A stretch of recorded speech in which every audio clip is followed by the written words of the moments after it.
Hello everyone, लक्ष्य YouTube channel पर आप सभी का हार्दिक स्वागत है। आज हम बात करने वाले हैं दिल्ली में आई हुई टीचर्स की वैकेंसी के बारे में। जैसा कि आप सभी जानते हैं कि डीएसएसबी ने टीचर्स की वैकेंसी का एडवर्टीज़मेंट जारी कर दिया है और शॉर्ट एडवर्टीज़मेंट का कल हमने वीडियो बनाया भी था।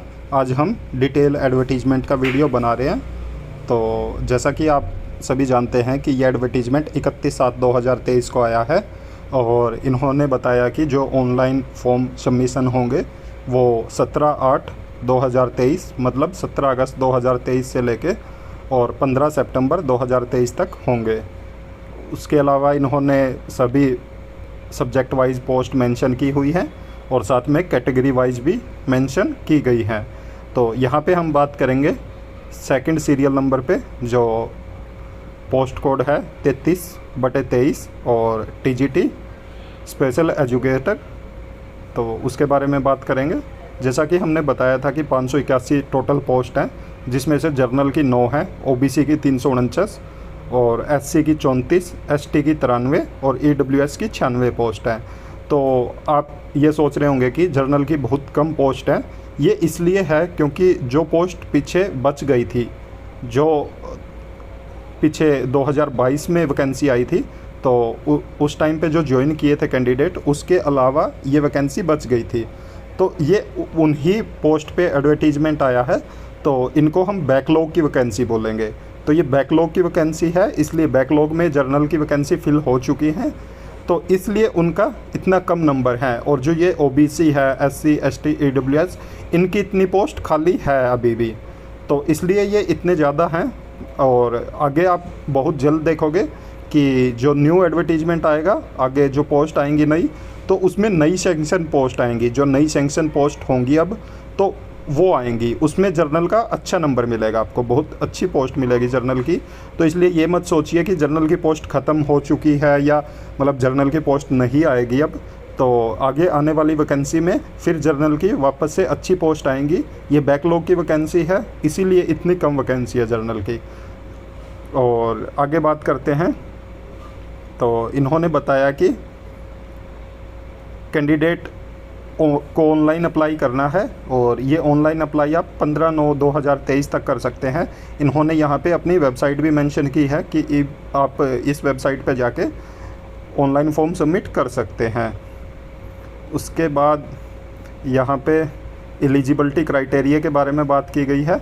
जैसा कि आप देख रहे हो, ये टीजीटी स्पेशल एजुकेशन टीचर की, तो यहाँ पे इन्होंने बताया नंबर ऑफ़ वैकेंसी मेंशन की है, फिर उसके बाद एजुकेशनल क्वालिफ़िकेशन बताया इन्होंने। तो यहाँ पे बात की गई है कि ग्रेजुएशन होनी चाहिए आपकी, साथ में आपके पास बीएड होना चाहिए स्पेशल एजुकेशन में, और B Ed with a 2 years diploma in special education. अगर आपने बीएड जर्नल किया है और आपके पास साथ में डिप्लोमा है स्पेशल एजुकेशन में, तो भी आप एलिजिबल हैं।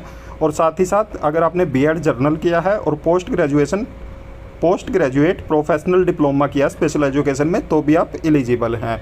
और इसके अलावा अगर एनी अदर इक्विवेलेंट क्वालिफ़िकेशन है आपके पास और जो अप्रूव्ड है आरसीआई से, तब भी आप एलिजिबल हैं। साथ में आपके पास सीटेट होना चाहिए लेवल 2 का। इसके लिए एक्सपीरियंस इन्होंने नहीं मांगा है।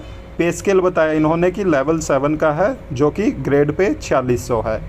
और एज का बताया कि एज आपकी 30 ईयर है और 30 ईयर तक के कैंडिडेट फॉर्म फिल कर पाएंगे। उसके अलावा एज रिलैक्सेशन है, जो कि टेबल एट पैरा 7 में बताया इन्होंने, जो एज पर गवर्नमेंट रूल्स है, तो उसके अकॉर्डिंग इन्होंने एज रिलैक्सेशन दिया है। उसके अलावा इन्होंने नोट में लिखा कि अगर आपने एज ए एसएससी कैंडिडेट काम किया है यहाँ पे, और तो आपको एज रिलैक्सेशन दिया जाएगा। उसके अलावा यहाँ पे जो वुमेन है, महिलाओं को 10 साल का रिलैक्सेशन दिया गया है। बहुत सारे हमारे जो महिला साथी हैं वो पूछते थे कि जो नया एडवर्टीजमेंट आएगा उसमें 10 ईयर का वुमेन को एज रिलैक्सेशन मिलेगा या नहीं। तो यहाँ पे क्लियरली मेंशन किया हुआ इन्होंने कि 10 ईयर का एज रिलैक्सेशन दिया है इन्होंने वुमेन को। और उसके अलावा इन्होंने फिर सभी सब्जेक्ट का मेंशन किया हुआ है कि एलिजिबिलिटी क्राइटेरिया क्या क्या है, आप देख सकते हैं जिस भी पोस्ट के लिए आप एलिजिबल हैं। हम यहाँ पे स्पेशल एजुकेशन टीचर की बात कर रहे हैं, तो इसलिए हम उन्हीं को मेंशन कर रहे हैं। इसके अलावा भी अगर कोई भी साथी दूसरी किसी पोस्ट के लिए भी एलिजिबल है तो वो देख सकते हैं। हम ये डिटेल नोटिफिकेशन भी अपने टेलीग्राम चैनल पे अपलोड कर देंगे, तो आप वहाँ से नोटिफिकेशन डाउनलोड करके और अच्छे से पढ़ सकते हैं इसको। उसके बाद इन्होंने बताया कि आप इंडिया के कैंडिडेट होने चाहिए, कि सिटीजन ऑफ इंडिया होना चाहिए, और उसके अलावा जो भी इन्होंने एज का, एजुकेशनल क्वालिफ़िकेशन, एक्सपीरियंस आरआर में दिए हुए हैं, जो रिक्रूटमेंट रूल इन्होंने बनाए हुए हैं, तो उसके अकॉर्डिंग होना चाहिए आपके पास, तभी आप एलिजिबल हैं।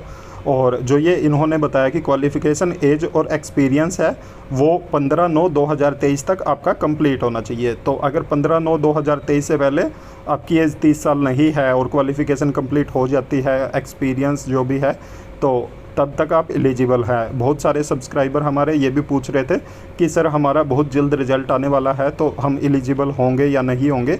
तो अगर आपका 15/9/2023 से पहले रिज़ल्ट आ जाता है तो आप एलिजिबल होंगे। और उसके अलावा इन्होंने अप्लाई करने का बताया हुआ कि आप इनकी साइट पे जाके अप्लाई कर सकते हैं, और जो डेट है 15/9/2023 है, 17/8/2023 से लेके, तो आप इंस्ट्रक्शन पढ़ सकते हैं, वहाँ पे इंस्ट्रक्शन भी लिखे होंगे। और ऑनलाइन मोड में एग्ज़ाम, ये एप्लीकेशन फॉर्म मांगे गए हैं, और इसके अलावा किसी भी मोड में एक्सेप्ट नहीं किए जाएंगे।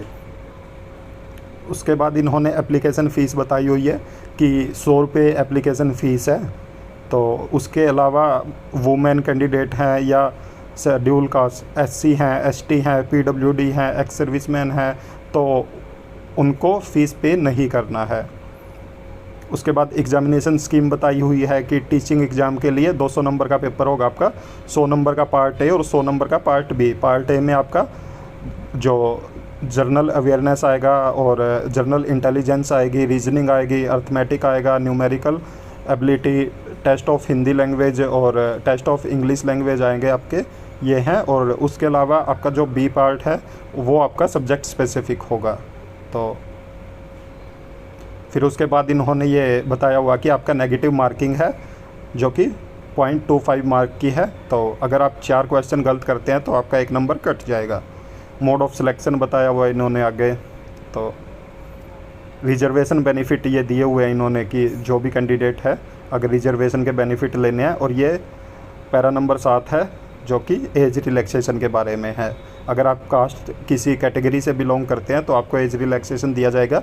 और बहुत सारे साथियों का ये भी क्वेरी थी कि अगर वो दिल्ली के बाहर के SC हैं, ST हैं, तो उनको यहाँ पे SC ST में काउंट किया जाएगा या जर्नल में। तो मैं यहाँ पे बताना चाहूँगा कि अगर आप SC और ST हैं इंडिया के किसी भी राज्य से, तो आपको दिल्ली में भी SC और ST ही काउंट किया जाएगा और आपको सभी बेनिफिट मिलेंगे। और अगर आप OBC हैं दिल्ली के बाहर से, तो आपको जर्नल में काउंट किया जाएगा, क्योंकि यहाँ पे OBC सिर्फ वही काउंट होते हैं जो दिल्ली के हैं। अगर आप दिल्ली के OBC हैं तो आपको OBC में काउंट किया जाएगा, अगर आप अदर स्टेट के OBC हैं तो आपको जर्नल में काउंट किया जाएगा। यहाँ पे ये बात ध्यान देने की है। अगर आप SC ST हैं तो आपको बेनिफिट मिलेगा, अगर आप बाहर के OBC हैं तो आपको बेनिफिट नहीं मिलेगा। तो उसके अलावा भी आप अगर और भी कोई पॉइंट है तो आप देख सकते हैं, हम ये PDF शेयर कर देंगे। और जो मेन बातें थी वो हमने यहाँ पे बता दी हैं। तो किसी साथी की और कोई क्वेरी हो तो वो हमें कमेंट करके बता सकते हैं। ये जो दिल्ली में गेस्ट टीचर काम करते हैं तो उनका सर्कुलर लगाया हुआ, उनको जो एज रिलैक्सेशन मिलेगा उसके लिए। तो ऐसी जो भी इम्पोर्टेंट यहाँ पे क्वेरी थी तो वो हमने बता दिए हैं। और ऐसी और भी इन्फॉर्मेशन पाने के लिए आप हमारे YouTube चैनल को ज़रूर सब्सक्राइब करें, बेल आइकन का बटन ज़रूर दबाएं, ताकि जब भी हम वीडियो अपलोड करें तो तुरंत आप तक नोटिफिकेशन पहुंच जाए। और साथियों, हम आपके लिए बहुत ज़्यादा मेहनत करते हैं कि आपके सभी क्वेरी हम क्लियर कर सकें, और साथ में जो भी इन्फॉर्मेशन है टाइम टू टाइम आपको दे सकें। तो आप भी हमें सपोर्ट कीजिए और चैनल को ज़्यादा से ज़्यादा सपोर्ट कीजिए, वीडियो को शेयर किया कीजिए अपने जो भी दोस्त हैं आपके, तो उन सभी के साथ। हम बहुत जल्द आपको DSSB से रिलेटेड मटेरियल भी प्रोवाइड करवाना स्टार्ट करेंगे। तो जितना ज़्यादा आप सपोर्ट करोगे उतना ही ज़्यादा हम भी फिर मोटिवेट होंगे और उतना ही ज़्यादा आपके लिए काम करेंगे। धन्यवाद।